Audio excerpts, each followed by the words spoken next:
हिंदुओं के व्यावसायिक प्रतिष्ठानों पर जिस तरह से सुनियोजित हमले इस्लामिक कट्टरपंथी ताकतें बांग्लादेश में कर रही हैं, ये बहुत ही शर्मनाक और खतरनाक है। भारत को चौकन्ना रहना पड़ेगा और पूरी ताकत के साथ अपने अल्पसंख्यक हिंदू भाइयों के साथ पूरे देश को खड़ा होना पड़ेगा। किसी भी तरह से कोई बड़ी दुर्घटना ना हो, इसके लिए कूटनैतिक तौर पर, राजनीतिक तौर पर भारत को प्रयास करने पड़ेंगे। भारत का पक्ष और विपक्ष एक साथ इस मुद्दे पर खड़ा हुआ है और किसी भी हम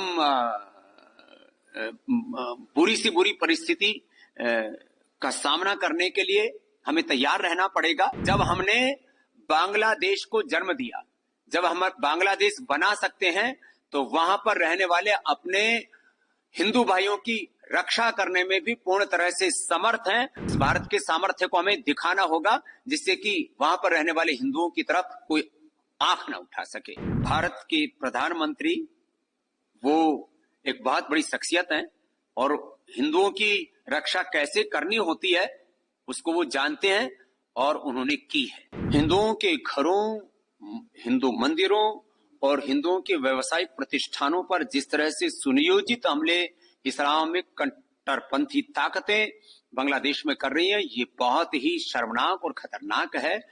और मुझे तो आशंका है आगे वहां पर जो हमारे अल्पसंख्यक हिंदू भाई हैं, उनकी मां बहन बेटियों की इज्जत आबरू पर बात ना आ जाए। इसके लिए भारत को चौकन्ना रहना पड़ेगा और पूरी ताकत के साथ अपने अल्पसंख्यक हिंदू भाइयों के साथ पूरे देश को खड़ा होना पड़ेगा। किसी भी तरह से कोई बड़ी दुर्घटना ना हो, इसके लिए कूटनैतिक तौर पर, राजनीतिक तौर पर भारत को प्रयास करने पड़ेंगे। और मैं आश्वस्त हूं कि इस समय भारत के प्रधानमंत्री जो बहुत ही तेजस्वी हैं, यशस्वी हैं और पूरा हिंदुस्तान उनके साथ खड़ा हुआ है।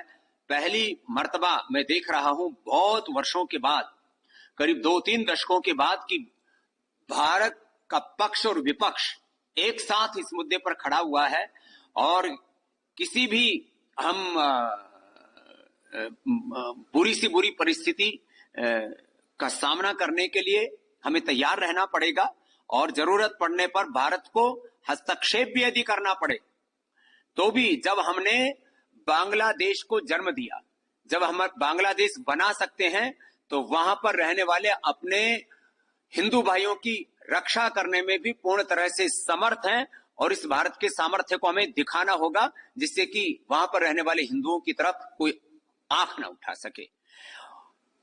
और दुर्भाग्यपूर्ण तो यह है कि जिस तरह की दुर्घटना और जिस तरह का विद्रोह, बगावत बांग्लादेश में, ऐसे ही बगावत हिंदुस्तान में हो जाए। ऐसे कुछ राजनीतिक लोग, कुछ ऐसे सोशल टेररिस्ट, कुछ रिलीजियस टेररिस्ट, कुछ ऐसे यूट्यूबर्स मंसूबे पाले बैठे हैं कि भारत में भी जाति के नाम पर, आरक्षण के नाम पर, संविधान के नाम पर वर्ग भेद और अलग अलग मजहबी उन्माद ऐसे पैदा कर दिए जाए कि भारत की एकता, अखंडता और संप्रभुता खतरे में पड़ जाए और बांग्लादेश जैसी एक बगावत की स्थिति हिंदुस्तान में पैदा हो जाए। ऐसे जो मंसूबे पाल करके बैठे हैं, ऐसे जो लोग वीडियो अपलोड कर रहे हैं और देश के सड़कों से लेकर के संसद तक में जो इस तरह के विघटनकारी जो कुत्सित प्रयास कर रहे हैं, उन लोगों को हमें सख्ती के साथ रोकना पड़ेगा।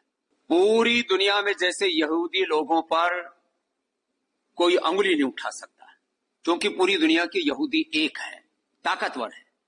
ऐसे ही पूरे हिंदुस्तान के 100 करोड़ से ज्यादा हिंदुओं को एकजुट रहना होगा और साथ ही साथ इतना ताकतवर बनना पड़ेगा। जब मुट्ठी भर यहूदी लोग ताकतवर होकर के और यूनाइट होकर के पूरी दुनिया में अपने आत्मसम्मान और स्वाभिमान की रक्षा कर सकते हैं, तो हम हिंदुओं को भी एकजुट होकर के अपने 100 करोड़ से अधिक हिंदुस्तानियों की और जो पूरी दुनिया में हमारे करोड़ों हिंदू जो अल्पसंख्यक हैं अलग अलग देशों में, वो भी करोड़ों की संख्या में, उनकी भी हमें रक्षा करने के लिए संगठित रहना पड़ेगा, प्रतिबद्ध रहना पड़ेगा और पूरी ताकत के साथ राजनीतिक तौर पर, राष्ट्रीय तौर पर और वैश्विक तौर पर उनके साथ खड़ा होना पड़ेगा। सरकार को हस्तक्षेप करना चाहिए।